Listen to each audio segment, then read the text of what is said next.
J.K. Rowling, Harry Potter és a titkok kamrája. Második fejezet. Dobby intelme. Harry csaknem felkiáltott döbbenetében. Az ágyon egy emberforma apró teremtmény terpeszkedett. Hatalmas füle volt, mint egy denevérnek, és ruha helyett valami párnahúzat félét viselt, amin lyukak voltak a karok és a két láb számára. Teniszlabda nagyságú düllett, zöld szeme láttán Harrynek nyomban eszébe jutott reggeli élménye a sövényből pislogó szempárral. Harry és a jövevény egy pillanatig némán meredtek egymásra. Közben felcsendült odalent Dudley hangja. Szabad a kabátjukat, Mr. és Mrs. Smolter? A denevérfülű törpe lemászott az ágyról, és olyan mélyen meghajolt, hogy hosszú, vékony orra a szőnyeget súrolta. Szervusz, köszönt habozva Harry. Harry Potter! Sipította a jövevény hihetetlenül magas hangon. Harry biztosra vette, hogy ezt odalent is meghallották. Dobby már olyan rég szeretett volna találkozni veled, uram. Micsoda megtiszteltetés! Köszönöm, hebegte Harry, és a fal mentén az asztalhoz araszolt. Leült a székébe, a kalickában békésen szúnyogáló Hedwig mellé. Azt akarta kérdezni, mi vagy te, de ezt túl udvariatlannak ítélte, s helyette így fogalmazott. Ki vagy te? Dobby, uram, felelte a jövevény. Simán Dobby. Dobby a házi manó. Értem, viccentett Harry. Nem szeretnék gorombának tűnni, de az időpont cseppet sem alkalmas rá, hogy házi manókat fogadjak a szobámban. A nappaliból felhallatszott Petúnia néni mesterkélt, jódízó nevetése. A manó lehorgasztotta fejét. Persze azért örülök, hogy megismerhetlek, szabadkozott Harry. Megtudhatnám a látogatásod célját? Hogyne, uram, bólogatott nagykomolyan Dobby. Dobby azért jött, hogy elmondja neked. Jaj, de nehéz, uram. Dobby nem is tudja, hol kezdje. Ülj le, mutatott az ágyra Harry. Nagy rémületére a manó könnyekbe tört ki, s ezt igen zajosan tette. Üljek le? Óbégatott. Soha, még soha, de soha! Harrynek úgy rém lett, mintha a lenti társaság elcsöndesedett volna. Bocsáss meg, suttogta ijedten, nem akartalak megbántani. Megbántani Dobbyt? Nyögte fulladozva a manó. Dobbyt még soha nem kínálta helyjel varázsló. Nem vagyok rá méltó. Harry megpróbált egyszerre piszegni, és jóságosan megnyugtató arcot vágni. Gyorsan visszaterelte a zokogó Dobbyt az ágyra. A manó úgy ült ott, mint egy csúf és ormótlan játékbaba. Mikor végre úgy, ahogy összeszedte magát, meghatott csodálattal pislogott Harryre. Nem sok jól nevelt varázslóval találkozhattál, jegyezte meg a fiú, hogy felvidítsa. Dobby a fejét rázta. Azután egyszerre csak felugrott, fejét dühösen az ablakhoz verte, és tovább óbégatott. Rossz, Dobby! Rossz, Dobby! Ne, mit művelsz? Sziszegte Harry, és gyorsan visszaránciálta vendégét az ágyra. A ricsajra Hedwig is felébredt, s hangos huhogás közepette csapkodni kezdte szárnyával a kalicka rácsát. Dobbynak tűnhőtnie kellett, uram, magyarázta a manó, immár kissé keresztbe álló szemmel. Dobby majdnem rosszat mondott a családjáról. Milyen családról beszélsz? A varázsló családról, akiket Dobby szolgál. Dobby házi manó, uram. Egy házat és benne egy családot kell szolgálnia örök időkig. És a család tudja, hogy itt vagy? Érdeklődött Harry. Dobby megborzongott. Jaj, nem tudják. Dobby szigorúan megbünteti majd magát, amiért eljött hozzád. Dobby ezért rácsukja majd a fülére a kandallóajtót. Ha csak sejtenék, uram! Az biztosan észreveszik, ha rácsukod a füledre a kandallóajtót. Észreveszik, uram! Dobbynak mindig meg kell fenyítenie magát valamiért. Nem is szólnak rá érte, uram, sőt, néha azt is mondják, hogy adjak magamnak még több büntetést. De hát miért nem hagyod ott őket? Miért nem szöksz meg? A házi manó csak akkor jöhet el, ha felszabadítják, uram. A család pedig nem adja vissza Dobby szabadságát. Dobby haláláig szolgálni fogja a családot. Harry döbbenten merett a Manóra. És én még azt hittem, hogy nekem van a legsanyarúbb sorsom a világon, mondta. A gazdáidhoz képest Dursleyék szinte emberszámba mennek. Nem tudok segíteni rajtad? Óvatlan szavait nyomban megbánta, mivel Dobby megint könnyes és zajos hálálkodásba kezdett. Nagyon kérlek, maradj csendben, suttogta rémülten Harry. Ha a Dursleyék meghallják, ha kiderül, hogy itt vagy... Harry Potter segíteni akar Dobbyn. Dobby hallotta a varázserődről, uram, de hogy ilyen nagy lelkű vagy, Dobby sose hitte volna. Harry érezte, hogy elpirul. Amit a varázselőmről hallottál, abból egy szó se igaz. A Roxfordban még csak évfolyam elsőse voltam. Hermione a legjobb. Hirtelen elhallgatott, mert a gondolat emlékeztette csalódására. Harry Potter szerény és alázatos, állapította meg Dobby csillogó szemmel, a legmélyebb tisztelet hangján. Harry Potter nem is említi, hogy legyőzte tudott ki nagyurat? Voldemortot? Kérdezte Harry. Dobby denevér fülére szorította kezét. Ne mondd ki a neved, uram! Jaj, veszékelt. Ne mondd ki! Ne haragudj, sietett megnyugtatni Harry. Tudom, hogy sokan nem szeretik. Például a barátom Ron... Megint elhallgatott. Ronra gondolni is fájdalmas volt. Dobby közelebb hajolt Harryhez, s szeme akkorára tágult, mint egy autólámpa. Dobby azt hallotta, szólt rekedten, hogy Harry Potter néhány hete másodszor is találkozott a sötét nagyúrral, és megint megmenekült. Harry bólintott, mire Dobby szemében ismét könnyek csillantak. Ah, uram! Szipogta, és megtörölte szemét rongyos párnahúzat ruhájával. Harry Potter bátor és vitéz, már is 1000 veszélyt legyőzött, de Dobby azért jött, hogy megvédje Harry Pottert, hogy figyelmeztesse őt, még ha ezért rá is kell csuknia a fülére a kandalló ajtót. Harry Potter nem mehet vissza Roxfordba. A szobára csendült. Csak az evőeszközök csörgése és Vernon bácsi hangjának távoli zaja szűrődött fel odalentről. Micsoda? Hebegte Harry. De hát vissza kell mennem. Szeptember 1-én kezdődik a tanév. Ez az egyetlen, ami vigasztal. Te nem tudod, milyen itt lenni. Nekem nem itt van a helyem, hanem a te világodban, a Roxfordban. Nem, sipákolt Dobby, s olyan hevesen rázta a fejét, hogy nagy fülei a homlokát csapkodták. Harry Potternek itt kell maradnia, ahol biztonságban van. Túl becses és túl jó ahhoz, hogy elveszítsük. Ha Harry Potter visszamegy a Roxfordba, halálos veszélybe kerül. De miért? Csodálkozott Harry. Tervet kovácsolnak, suttogta Dobby egész testében remegve. Szörnyű dolgok készülnek a Roxford boszorkány és varázslóképző szakiskolában. Dobby már hónapok óta tudja. Harry Potter nem kockáztathatja az életét. Ő túl fontos nekünk. Miféle szörnyű dolgokról beszélsz, ráncolta a homlokát Harry, és ki tervezi őket? Dobby olyan hangot hallatott, mintha fulladozna, aztán irgalmatlanul beleverte a fejét a falba. Jól van, nyugalom, kiáltott rá Harry, és megragadta a karját. Értem, nem mondhatod meg. De miért épp engem figyelmeztetsz? Hirtelen gyanút fogott. Várj csak. Ugye nem volt... Bocsánat, tudod, ki keze van a dologban. Elég, ha bólintasz, vagy nemet intesz, így tette hozzá gyorsan, mivel Dobby feje újra vészes közelségbe került a falhoz. Dobby lassan megrázta a fejét. Nem tudod, ki nagy úr az, uram. A manó úgy merett rá tágra nyílt szemével, mintha célozni akarna valamire. Harry értetlenül nézett rá. Nincs testvére, igaz? Dobby a fejét rázta, és szeme, ha lehet, még nagyobbra nyílt. Gőzöm sincs róla, hogy ki más tudna szörnyű dolgokat csinálni Roxfordban, tárta szét a karját Harry. Hiszen ott van Dumbledore, ugye tudod, hogy kicsoda Dumbledore? Dobby nagyot bólintott.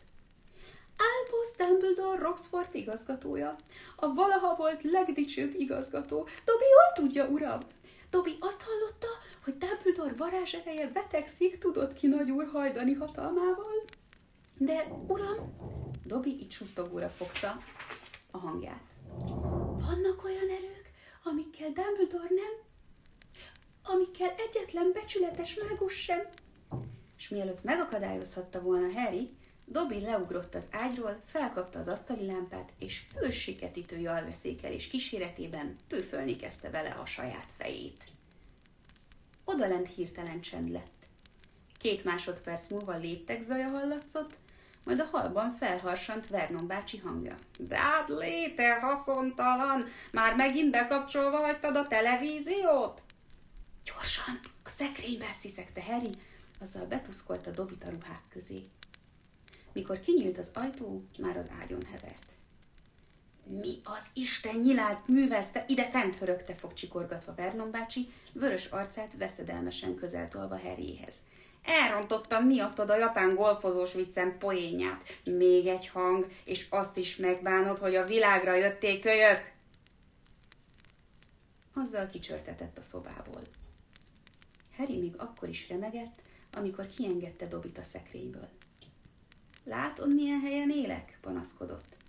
Most már érted, miért kell visszamennem Roxfordba?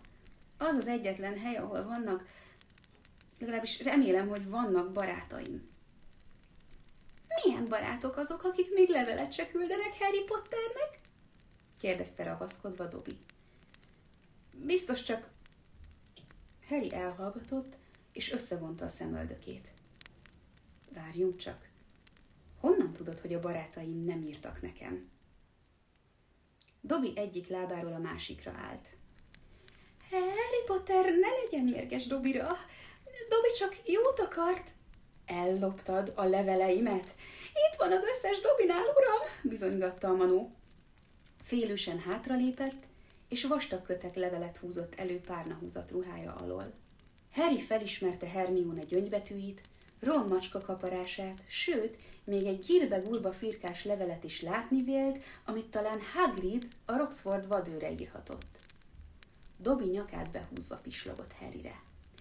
Harry Potter, ne legyen mérges!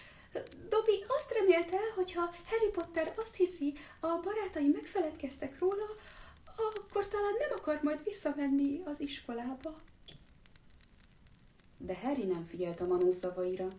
A levelek után kapott, de Dobby egy ugrással kitért előle.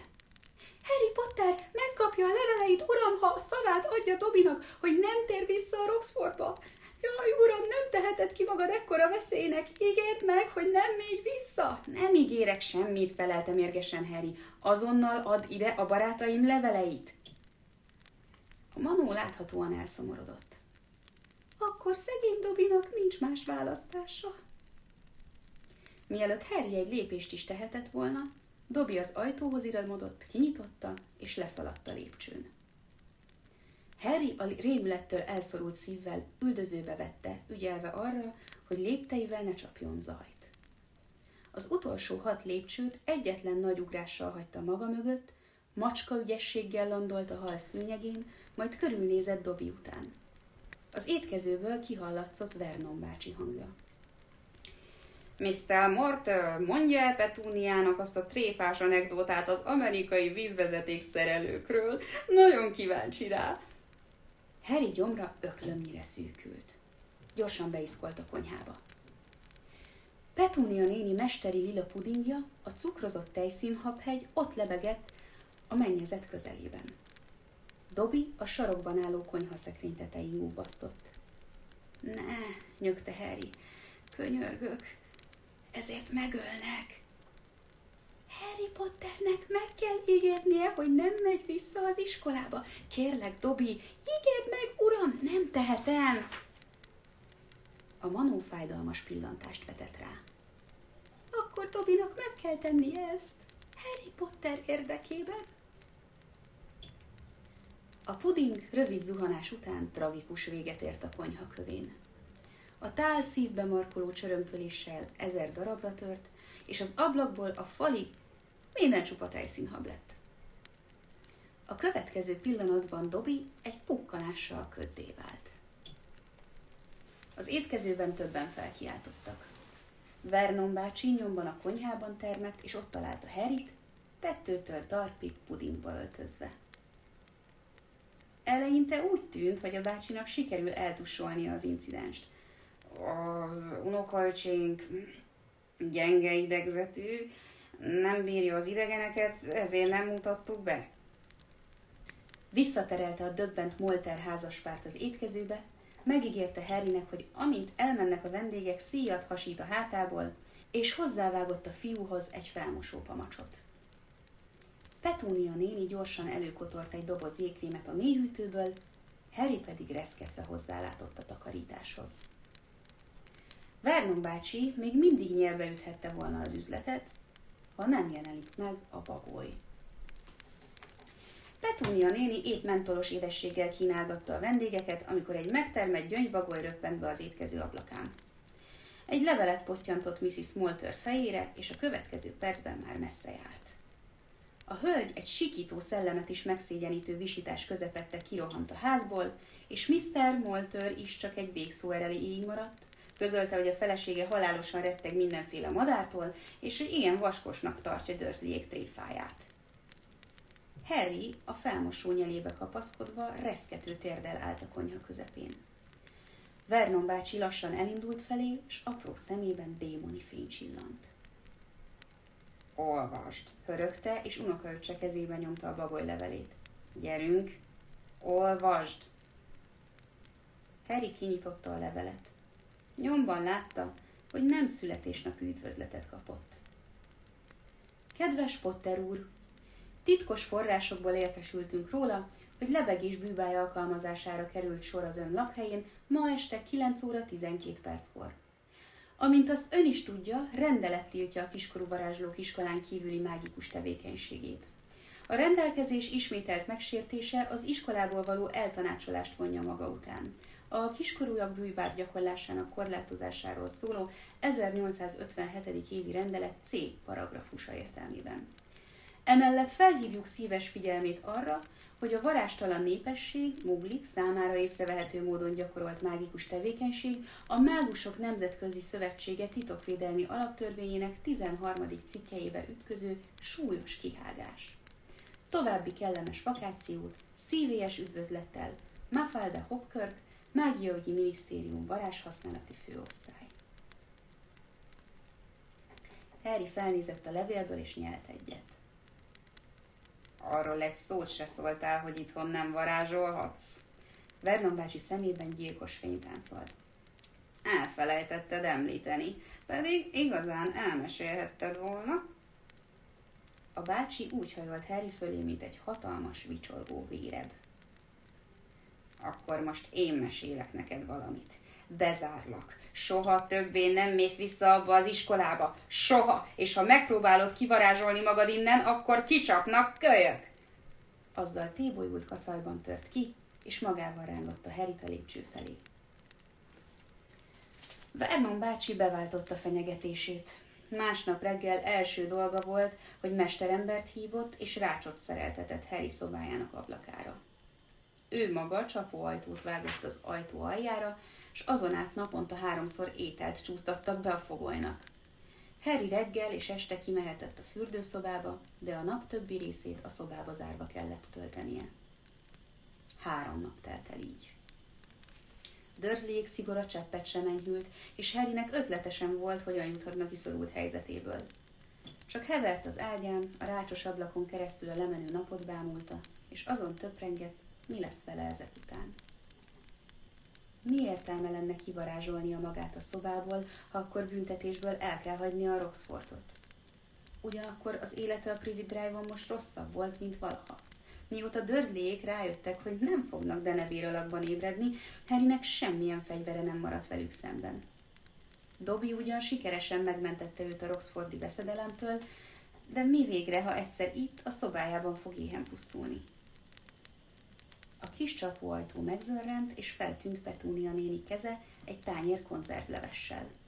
Harry felpattant az ágyról, és sóvárogva kapott az étel után. A leves jéghideg volt, Harry mégis egy kortyra lenyelte az egészet. Aztán odalépett Hedwig kalickájához, és az üres etetőtálba csúsztatta a tányér alján maradt ázott zöldségdarabokat. A bagoly felborzolta tollait, és mélységes undorral pillantott gazdájára. Hiába húzott fel a csőröd, morogta sötéten Harry. Ez van, ezt kell szeretni. Feltéve, hogy 4 hét múlva még életben lesz, mit szólnak majd az iskolában, ha észreveszik, hogy nem érkezett meg?